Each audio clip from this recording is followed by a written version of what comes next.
Subscribe to our YouTube channel and don't forget to press the bell icon to get all the latest updates. I attended Bangalore's 14th Pride Parade on the 19th of this month with one question. What does it mean to be queer in Karnataka in 2021? Hi, I'm Priyank Sukanand and I'm a pastry chef by profession, and I've been associated with CSMR, which is Coalition of Sex Workers, Sexuality and Sex Minority Rights, for the past 15 years, and Namma Pride for the past 10 years. Well, I think being queer is all about the resilience the community holds. We're a resilient community. We still fight against all of the discrimination and the inequality that we face throughout our journey. It starts from all the way when we have to come out, and from all the way up to living our lives, midlife crisis, all of that. Every step of the way is a struggle. And I think the one thing that I really take back from this community is the resilience that they hold. Being queer in Karnataka I think it's not that different from being queer in any other metropolitan city. But the one thing nice about Bangalore is it's a largely open-minded city. It's always been a welcoming city of people from different parts of the world as well, and especially in India. And I think it's always open to having a really vibrant queer culture. And that's something that only I can speak for the urban spaces. But whereas in Karnataka and the more rural spaces, we try encouraging having a pride every. So why we call ourselves Namma Pride is that we're representing the whole state of Karnataka and not just Bangalore Pride. So, and that's why we call Namma Pride. So every year during the Pride in Bangalore, we also try and have one in a rural space in either Hassan or Tumkur or another little two-tier city wherein they can have a Pride of their own. It's one of our demands that we oppose the Transgender Protection Rights Act that was passed in 2020. And so we oppose that, and we'd like a repeal, because however it says that it's called the Transgender Protection Rights Bill, I don't think it really protects the trans people, but mostly discriminates them. Especially when you look at crimes caused against trans people, the maximum imprisonment is 2 years, but whereas crimes caused against man and woman, it's lifetime imprisonment or death penalty. I mean, these are the kinds of things that we look at. Self-identification is a crime.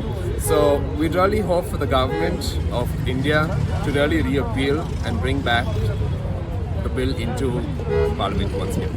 So to begin with, I am not from Karnataka originally. I moved to Bangalore to pursue my master's in a university that is basically a Catholic Christian institution. So it's not a queer affirming space. It's not a safe space. But since I was 16 years old, I was like, there's no point in going back to the closet. So the very first day of my master's course, I told my professors that, hey, my pronouns are they or them. I would really appreciate if you could not address me as by the gender I was assigned at birth and address me as they, them. There is one or two professors who were very supportive of it, and they tried reading up on it, and they approached me saying that, hey, do you know any good literature that we, or history book we can brush up to get it right and not mess up. And on the other professor were see, we tried to give you space, we tried to make programs to accommodate you too, but you need to understand that you're becoming very assertive. Not everybody is going to call you they, them. You're overshining their voices. You're overshining their freedom of speech by enforcing your pronouns on them. You need to tone it down a little bit, is what I got from my HOD. And my classmates are transphobic. So since it's a media course, we had theater as a a subject, and my classmates, I was denied a role because the group leader of our group thought, and the directors and the writers, they thought that appearance will be a problem. So they were like, you want to do a role where you look a certain way, but the role is supposed to be male and you were not assigned male at birth, so your appearance will be a problem. Later they were like, it's about the height, and we're trying to be honest and everything. Then one of my classmates sat down beside me and hey, you judge too quickly. People are not transphobic. You can't call them transphobic. You can say you think they're transphobic, but they're not transphobic. You're hurting their feelings in the process. So everyone is very dismissive. And to me, it's very new because since I grew up, I went to a Catholic institution for 14 years of my schooling and all of that. But there, it wasn't this bad. So I come from a state where uh, in school I was not out, but I was on my own, and I was never like bullied for being queer, because I was like, okay, I was into sports. So since I was a sports captain, if you're in a Catholic school and you're a sports captain, you don't get bullied that much. You just get bullied by your seniors who are like, hey, we are your seniors, respect your seniors. So it's just the normal bullying. It's not bullying for being queer. And after like school happened, college, and the other time I spent at my hometown, my entire friend circle were queer people themselves. Like, or if there was any like cis people, they were very queer affirming too. So it was very new to me coming to a state where my immediate circle of people that I am surrounded by all the time are not queer affirming, but they tell me on my face that we are queer affirming and it's you who's wrong, not us. So on Pride, like I went for the march myself, and when I went for the march and I saw the community of Bangalore coming together, like people who don't live here are still there. Interacted with people, I spoke to them. That one day, it's been like 3 months now in the city, and that one day of those 3 months felt like home, because for me, home was my friends. My parents are transphobic too, and like they're not okay with the fact that I'm trans, and and they put me in a PG and not at a flat, because they were like, you have to stay at a PG, which is very uncomfortable for me. But luckily, my partner too stays in Bangalore, so like I live at her place so that I can like stay with her, and it's easier for me to like be myself here. Day-to-day experiences of I guess kind of being like kind of more trans, right, in terms of how I'm viewed, or how like me as a person I'm viewed, or my gender is viewed around people, and that very constant like binary problem of like either being like hudgi hudugu, that uh, and it wasn't that big a problem, but the more I started like getting into my identity, that sort of binary that was just very present and prominent was like something that happened all the time, especially when I started kind of, I guess, changing my appearance, in terms of like cutting my hair, changing my clothes and stuff, that generally ended up with me being perceived very weirdly.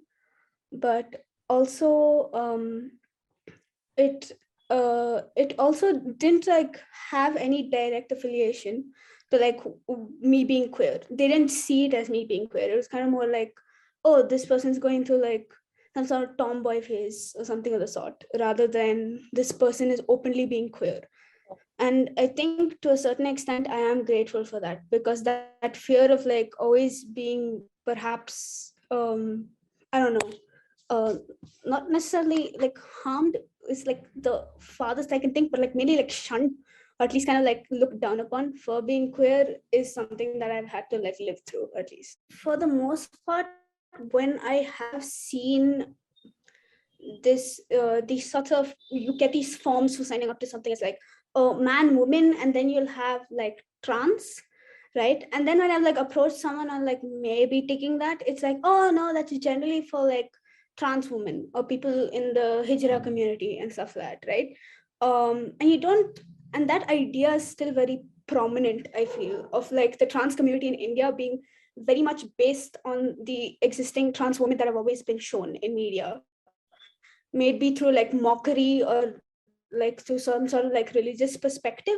I feel to a certain extent that is the idea of trans that we have, right? And it's even more narrower, because for the most part even trans men aren't really like accepted into that, and leave out non-binary.